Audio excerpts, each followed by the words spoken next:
few moments later.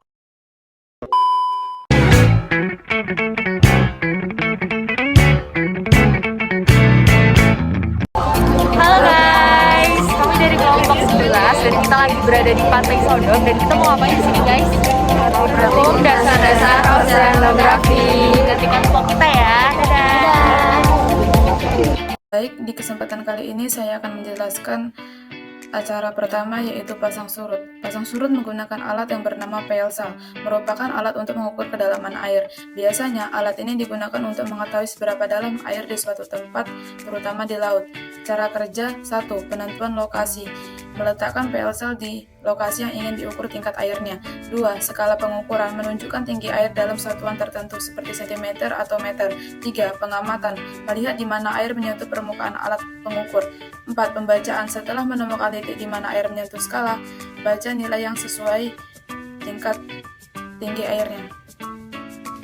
Selanjutnya, saya menjelaskan perbandingan data praktikum dan data dari jurnal. Maka dapat disimpulkan, hasil praktikum dengan referensi jurnal memiliki kesamaan tipe pasang surutnya. Pantai Sodong, Cilacap memiliki tipe pasang surut semi jurnal, namun ketinggian yang berbeda disebabkan oleh waktu yang berbeda. Pada praktikum dilakukan selama 24 jam, selang 2 jam, sedangkan dalam jurnal dilakukan penelitian selama 29 hari. Baik, di sini saya akan menjelaskan tentang acara kedua, yaitu kecerahan. Dengan menggunakan alat sesidis. Sesidis adalah alat untuk mengukur kecerahan suatu perairan. Cara kerja dari sesidis yaitu: pertama, sesidis dicelupkan ke dalam air, kemudian diamati sampai sesidis mulai tidak terlihat warna hitam dan putih, lalu diukur kedalamannya. Kemudian yang kedua, sesidis diangkat secara perlahan dan diamati saat sesidis mulai terlihat warna hitam dan putih, lalu diukur kembali. Kecerahan dapat dihitung dengan menggunakan rumus sebagai berikut. K sama dengan D1 plus D2 bagi 2. Dengan keterangan, K adalah kecerahan, D1 adalah sesidis saat tidak terlihat, D2 adalah kedalaman sesidis saat mulai tampak kembali. Selanjutnya, ada data praktikum. Hasil dari pengukuran kecerahan pada Pantai Sodong didapatkan D1 sama dengan 40 cm dan D2 sama dengan 30 cm. Lalu dimasukkan ke rumus dengan K sama dengan 40 tambah 30 bagi 2, yang hasilnya adalah 35 cm.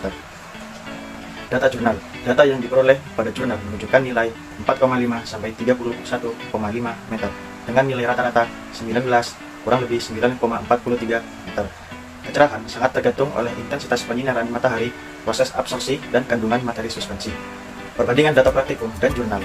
Hasil pengukuran kecerahan air pada Pantai Sodong 35 cm, sedangkan menurut data jurnal menunjukkan nilai 4,5 meter sampai 31,5 meter. Hal ini menunjukkan bahwa di daerah dekat pantai, airnya menjadi keruh yang biasanya diakibatkan oleh hujan dan resuspensi sedimen oleh arus dan gelombang. Kecerahan air di perairan ini sangat tergantung pada sedimentasi yang berasal dari sungai masuk ke perairan laut.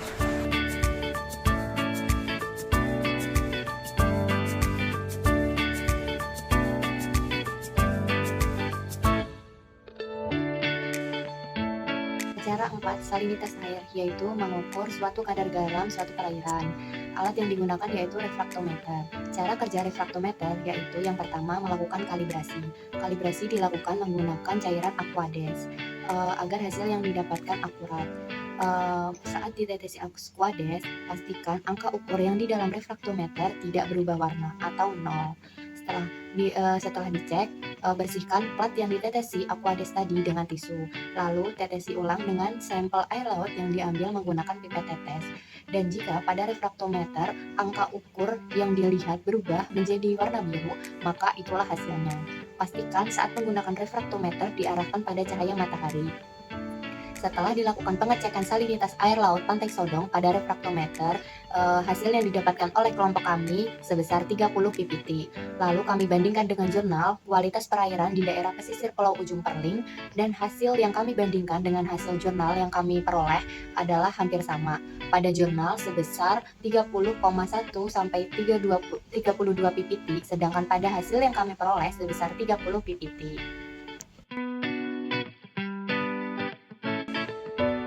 Selanjutnya saya akan membahas tentang acara 4, yaitu kualitas air menggunakan alat WQC Water Quality Checker.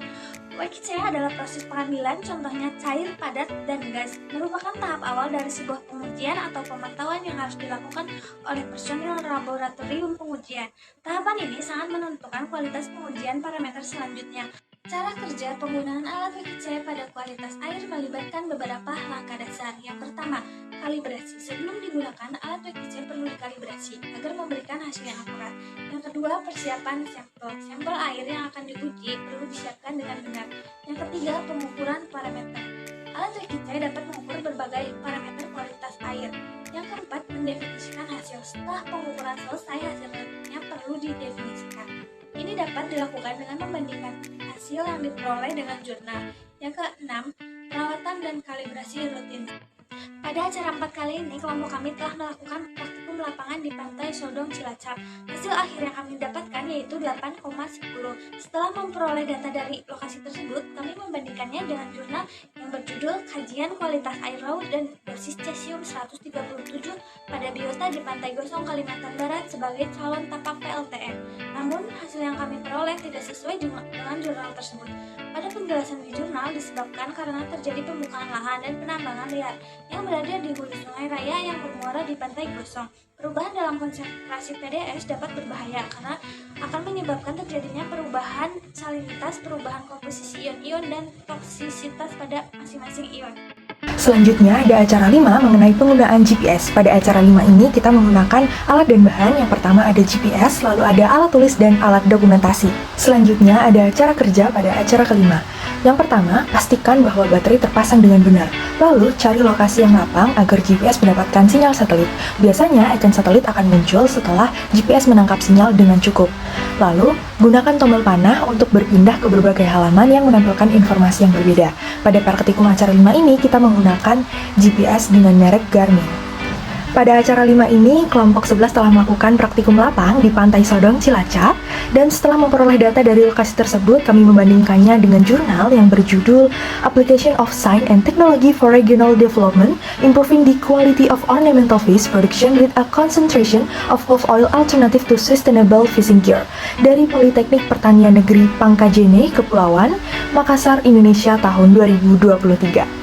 Di mana perbandingan fungsi dari GPS yang kami gunakan sama dengan jurnal tersebut. Karena pada jurnal tersebut, merek dari GPS yang digunakan untuk menentukan wilayah perairan yang kaya akan ikan hias sama dengan GPS yang kami gunakan pada saat praktikum, yakni GPS Garmin. Menurut jurnal, GPS Garmin ini memudahkan para nelayan untuk menentukan titik koordinat wilayah yang kaya akan ikan. Khususnya yang dibahas pada jurnal ini adalah jenis-jenis ikan karang atau ikan hias. Hasil dari perbandingan jurnal ini sesuai dengan penjelasan dan praktik dari acara 5 mengenai cara penggunaan dan fungsi dari GPS, salah satunya mengenai penentuan koordinat penangkapan ikan. Selanjutnya, saya akan membahas tentang acara 6, yaitu pH air, yang dimana cara menentukan pH air ini menggunakan kertas lakmus. Kertas lakmus merupakan alat yang ditempatkan dalam sampel air untuk mengukur pH. Perubahan warna pada kertas lakmus ini akan memberikan petunjuk awal mengenai tingkat keasaman atau kebasahan air. Nah, untuk cara kerjanya, yang pertama mengambil sampel air laut di wadah atau ember. Kemudian celupkan kertas lakmus ke dalam air dan pastikan kertas lakmus sepenuhnya terendam dalam air. Tunggu selama 5-10 detik. Kemudian angkat kertas lakmus dan cocokkan perubahan warna yang ada di kotak kemasan. Pada acara 6 ini, kelompok kami telah melakukan praktikum lapang di Pantai Sodong Cilacap. Setelah memperoleh data dari lokasi tersebut, kami membandingkannya dengan jurnal kualitas perairan di daerah pesisir Pulau Ujung Perling, Kota Langsa, Aceh. Dan hasil yang kami peroleh sesuai dengan jurnal tersebut. Hasil yang diperoleh pada praktikum menggunakan alat kertas lakmus berada di angka 7 sesuai dengan jurnal, bahwa standar baku mutu kualitas perairan air laut adalah 7-8,5. Hal ini disebabkan oleh pengambilan sampel kami yang dilakukan di pinggir pantai.